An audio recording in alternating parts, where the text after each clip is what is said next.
How bad is this? I mean, it does take some experience with the chemistry to really know that. Sil Caggiano is an expert in this. He's a hazardous waste authority. He says the town of East Palestine has effectively been nuked. He joins us tonight to explain what that means. Sil, I appreciate your coming on. How do you, having spent your life assessing things like chemical spills, how do you assess the condition of East Palestine tonight?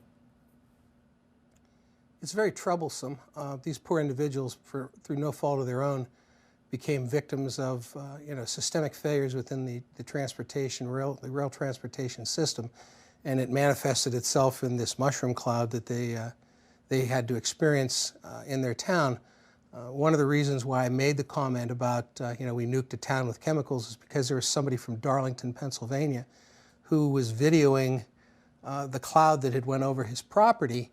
And you could see fallout coming out of the cloud going onto his property. And I'm looking at it and I'm saying, it reminds you of one of those apocalyptic shows where the nuclear fallout's coming out. And I thought about it and I says, well, yeah, we basically did nuke a whole town just to get a railroad going, back in service. And earlier on, I got involved in this because news media were not being told the truth. Days into this, no, trained consist was available. They didn't know what they had. And that flies in the face of logic. If you're going to mitigate a problem, if you're going to have your fire department and other responding teams take care of it, you should know what the heck you've got.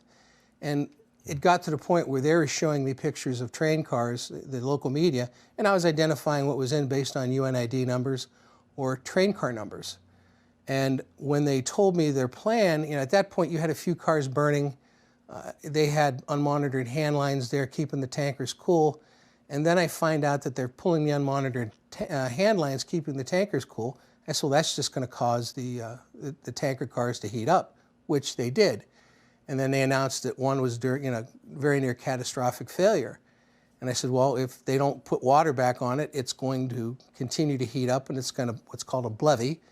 And it's going to damage other containers. And then I was told, no, they're going to detonate all these cars so that that doesn't happen. I could tell you, Mr. Carlson, I've been looking at rail incidents over and over because in Youngstown, Ohio, there's 3 rail lines that run through our town. So as a chief and as a instructor, I trained my guys to anticipate stuff.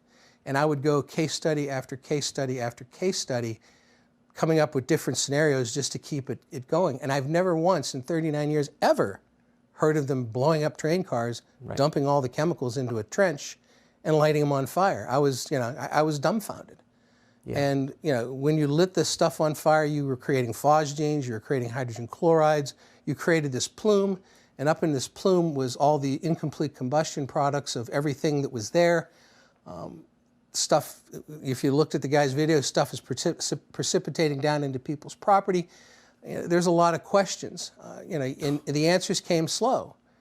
And, first you get, well, now we found vinyl chlorides in the water. Well, yeah, no joke, you're going to find that.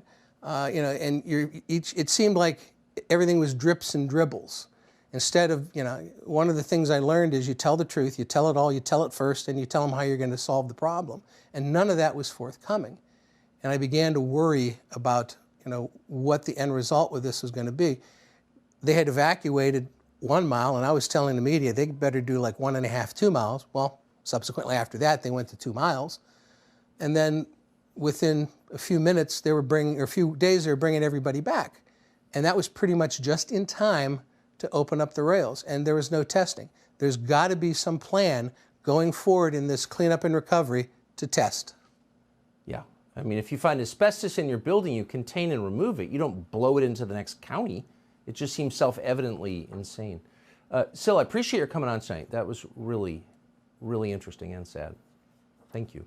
Subscribe to the Fox News YouTube channel to catch our nightly opens, stories that are changing the world and changing your life. From Tucker Carlson tonight.